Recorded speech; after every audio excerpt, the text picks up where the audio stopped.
கட்டணமில்லா பயண அட்டைக்கு கால அவகாசம் நீட்டிப்பு. தமிழ்நாடு அரசு போக்குவரத்து கழகங்களில் மாற்றுத்திறனாளிகள், சுதந்திர போராட்ட வீரர்கள், தமிழ் அறிஞர்கள் மற்றும் அகவை முதிர்ந்த தமிழ் அறிஞர்களுக்கு வழங்கப்பட்டுள்ள கட்டணமில்லா பயண அட்டைகளின் செல்லும் காலம் 31/3/2025 உடன் முடிவடைகிறது. மேலும் அதனை 30/6/2025 வரை 3 மாதங்களுக்கு செல்லத்தக்கதாக கால அவகாசம் நீடித்து நடவடிக்கை எடுக்கப்பட்டுள்ளது. இவ்வாறு தமிழ்நாடு போக்குவரத்து கழகம் தெரிவித்துள்ளது.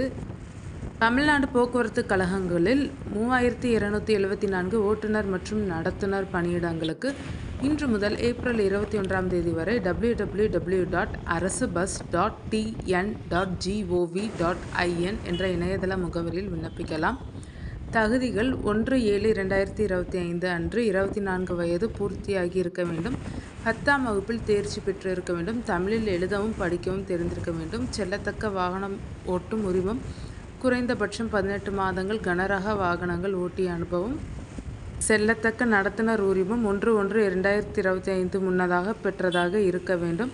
உயரம் குறைந்தபட்சம் 160 சென்டிமீட்டர், எடை 50 கிலோகிராம், தெளிவான குறைபாடுகளற்ற கண் பார்வை, எவ்வித உடல் அங்க குறைபாடுகளும் அற்றவராக இருக்க வேண்டும்.